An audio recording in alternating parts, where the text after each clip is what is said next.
بسم اللہ الرحمن الرحیم۔ السلام علیکم ورحمۃ اللہ وبرکاتہ۔ حضرت عیسیٰ بن مریم علیہ السلام نسل انسانی کے ذہن ابھی اخلاقی تعلیمات سے خالی تھے۔ ضرورت اس بات کی تھی کہ جو قوم ناصرہ کی بستی میں تھی اس کی رشد و ہدایت کے لیے، اور جو کمی گزشتہ انبیاء علیہ السلام سے رہ گئے، بحکم اللہ تعالیٰ اس کی تعمیل کے لیے نصارہ پہ حضرت عیسیٰ علیہ السلام کو مبعوث فرمایا۔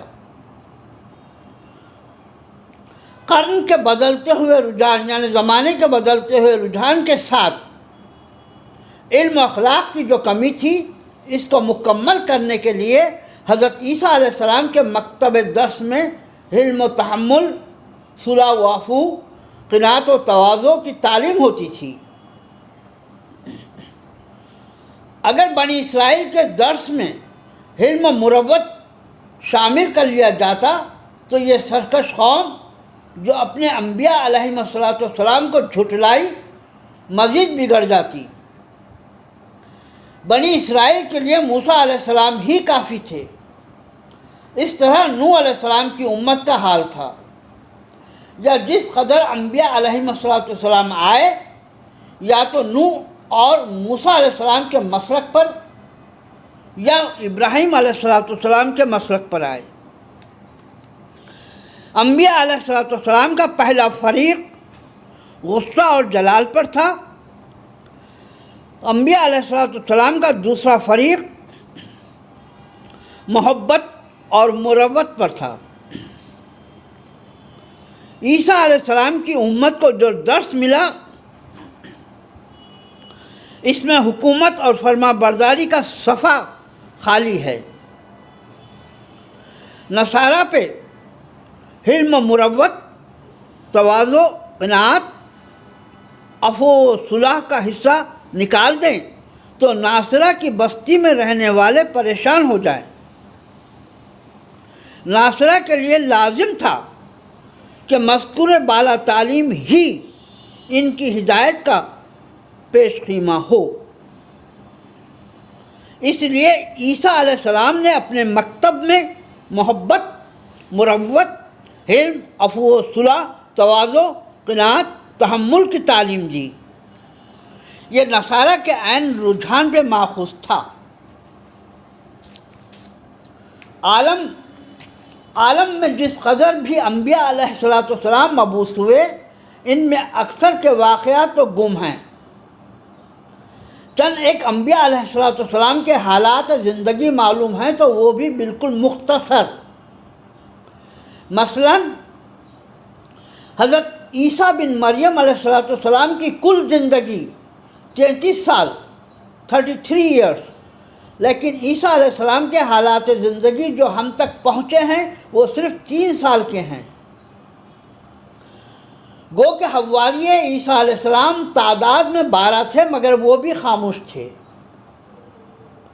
ہندو مت کے جس قدر اوتار ہندوستان میں آئے، وہ یا تو افسانوی رنگ میں یا ناولوں کے کردار میں ظاہر ہوئے، یا ڈرامائی انداز میں آ کر گم ہو گئے۔ حضرت موسیٰ علیہ السلام کے متعلق جو کچھ ہم کو علم ہے، اس کا ذریعہ بنی اسرائیل کی الہامی کتاب توریت ہے، جس میں موسیٰ علیہ السلام کے مکمل حالات زندگی درج ہے۔ لیکن توریت بھی موسیٰ علیہ السلام کے 300 سال بعد وجود میں آئی۔ سقراط اور افلاطون کی نسبت ہم جو کچھ جانتے ہیں وہ ان کی زندگی کے بعد کتابی شکل میں نمودار ہوئی۔ یہی حال ارسطو کا تھا۔ غرض کہیں نہ کہیں کوئی نہ کوئی مسئلہ رکاوٹ بنی رہی۔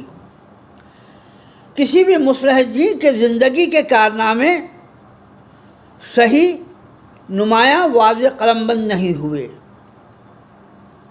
بجز محمد رسول اللہ صلی اللہ علیہ وسلم کے حالات زندگی قلم بند ہوئے ہیں۔ رسول اکرم صلی اللہ علیہ وسلم کی کامل زندگی قبل از پیدائش تا بعد از وصال مبارک، قبل از پیدائش تا وصال مبارک تک تمام واقعات صحیح نمایاں قلم بند ہوئے۔ ہر لمحہ، ہر ساتھ، ہر گھڑی کی کیفیت نوٹ ہوتی تھی۔ کاتبان وحی، احادیث نوٹ فرمانے والے صحابہ کرام رضوان اللہ تعالیٰ اجمعین ہمیشہ اسی فکر میں ہوتے کہ لکھنے میں صحت کا انتظام رہے۔ کسی بھی صحیفہ آسمانی کے لیے اس قدر غور و فکر میں وسعت رکھنے والی جماعت کہیں نظر نہیں آتی۔ تفصیل کے لحاظ سے رسول اکرم صلی اللہ علیہ وسلم کے اقوال و افعال، رفتار و گفتار، طرز زندگی، طور طریقہ کامل صحت کے ساتھ تحریر ہوئے کہ یہ نصیب کسی اور پیغمبر کو نہ ملی۔ اگر مذہب صرف اللہ کے وجود کو ماننا، اس کی وحدت اور توحید کو یکجا تسلیم کرنا ہوتا تو بحث بالکل تمام ہو جاتی۔ ہر مذہب کا فریق اللہ کا اعتراف کرتا ہے، پھر تکرار اور حجت یہیں ختم ہو جاتی۔ مطلوبہ بحث اقرار نبوت ہے، جو مذہب کا جزء لازم ہے۔ بغیر تسلیم نبوت کے اللہ کا اعتراف بے معنی و بے مقصد ہے۔ انبیاء علیہ السلام کی آخری کڑی خاتم النبیین، ختم المرسلین محمد رسول اللہ صلی اللہ علیہ وسلم ہیں۔ ختم نبوت صلی اللہ علیہ وسلم کا اقرار ہی ایمان کا لازم جز اور جزء امر ہے۔ والسلام، خیر الختام، تمت بخیر۔